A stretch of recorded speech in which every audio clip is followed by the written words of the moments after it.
नमस्कार दोस्तों, कैसे आप? स्वागत है मेरे चैनल ज्ञान टॉकेटिव में। दोस्तों, आज की कहानी का शीर्षक है भुगतान। ये बुद्ध के ज़माने की कहानी है। मैं आशा करता हूँ जैसे बाकी कहानियाँ मेरी आपको पसंद आई, ये भी पसंद आएगी। चलो शुरू करते हैं ये कहानी। एक वृद्ध व्यक्ति गौतम बुद्ध का प्रवचन सुन रहा था। वो काफी निराश था और काफी दुखी था। जैसे ही गौतम बुद्ध का प्रवचन खत्म हुआ, वो गौतम बुद्ध के पास गया और गौतम बुद्ध को बोला कि आपका प्रवचन सुन के मन को शांति तो आती है, लेकिन मेरा दुख इतना है, फिर से मैं गमगीन हो जाता हूँ। वैसे गौतम बुद्ध तो अंतर्यामी थे, फिर भी उसने उससे पूछा, क्या गम है भाई आपको? तो वृद्ध आदमी ने बताया, मैं घर से बेघर हूँ। मेरे खुद के बेटे और बहू ने मुझे निकाल दिया है घर से, और मैं जब घर पे था मेरी बेइज्जती करते थे, मुझे तरह तरह के ताने देते थे और मुझे काम करवाते थे। काम करने के बावजूद भी उनकी गालियां खानी पड़ती थी और उनके बुरे व्यवहार झेलने पड़ते थे। तो इस पे गौतम बुद्ध चुप हो गए। वो वृद्ध आदमी ने कहा गौतम बुद्ध से, आप तो मौन हो गए मेरी दुख भरी कहानी सुन के। अगर यही जीवन है तो ये जीवन का क्या महत्व? ये सब सुन के गौतम बुद्ध के आंखों से आंसू आने लगे। जैसे ही कुछ गौतम बुद्ध बोलना चाहते थे, सबसे पहले गौतम बुद्ध ने पूछा, क्या तुमने कभी जीवन में किसी का दिल दुखाया है या किसी को परेशान किया है? पहले खुद सोचो, फिर मुझे बोलो। ये बात सुन के वो वृद्ध व्यक्ति गौतम बुद्ध के चरणों पे गिर गया और फूट फूट के रोने लगा। बोला, गौतम बुद्ध मुझे माफ कर दो। मैंने अपने जवानी के दिनों में कितने लोगों को सताया है, शायद उसी का ही परिणाम मुझे आज भुगतना पड़ रहा है। तो गौतम बुद्ध ने पूछा कि तुमने क्या किया था जो तुम्हें ये दिन देखने पड़ रहे हैं? वैसे गौतम बुद्ध को तो सारे वाक्य पता थे, वो अंतर्यामी थे, पर वो उस वृद्ध के मुंह से सुनना चाहते थे। उस वृद्ध आदमी ने बताया, हाँ बुद्ध, मैंने काफी गलतियां की है मेरे जवानी में। मेरा एक छोटा भाई था, जबकि मैं बड़ा था तो पिताजी सारी जायदाद मेरे छोटे भाई को देना चाहते थे और मैं काफी अय्याश किस्म का इंसान था।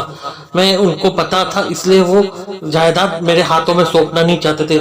उसी जलन की वजह से मैंने अपने भाई को काफी कष्ट दिया, उसे बुरा भला कहता था। एक दिन तो उस पे मैंने झूठा चोरी का इल्जाम लगाया और उसको, उसकी बीवी को घर से बेदखल किया और उसकी भी हिस्से की सारी जायदाद मैंने अपने नाम कर दी।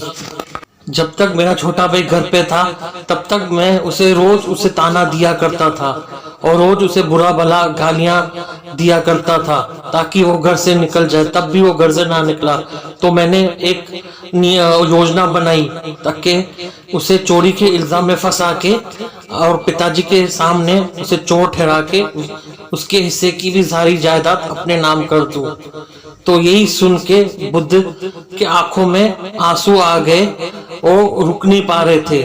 तो इस पे बुद्ध ने उसे रुकने को कहा और बताया कि हे भाई, तुमने जो अपने जिंदगी में किया है उसका ही तुम्हें परिणाम भुगतना पड़ रहा है। ये चीज उस पाप का भुगतान है। अगर तुमने किसी को कष्ट पहुंचाया है तो प्रकृति किसी न किसी रूप में तुम्हें कष्ट पहुंचाएगी। जैसे तुमने अपने भाई को उसके जायदाद के लिए उसे चोरी के इल्जाम में फंसाया, उसे बुरा भला कहते थे और उसे गालियां देते थे, उसे अपमान करते थे, वैसे ही प्रकृति ने तुमसे बदला लिया है। ये भुगतान है तुम्हारे पाप कर्मों का। गौतम बुद्ध ने उस वृद्ध आदमी से कहा, भगवान ने तुम्हें इस मनुष्य शरीर से नवाजा है, तुम इसका सही उपयोग करो, लोगों की भलाई में ध्यान दो, ना कि किसी को बेइज्जत करने में या किसी लालच में पड़ने में। जब तक ये मनुष्य शरीर है भले कर्म करो ताकि इस जन्म मृत्यु के चक्रव्यूह से तुम दूर हो पाओ। यही सच्चा सुख है और यही संपत्ति है। भगवान से मिलन ही सच्चा सुख और सच्ची धन संपत्ति है। तो ये सुनकर बूढ़े आदमी को अपने गलतियों का एहसास हो चुका था।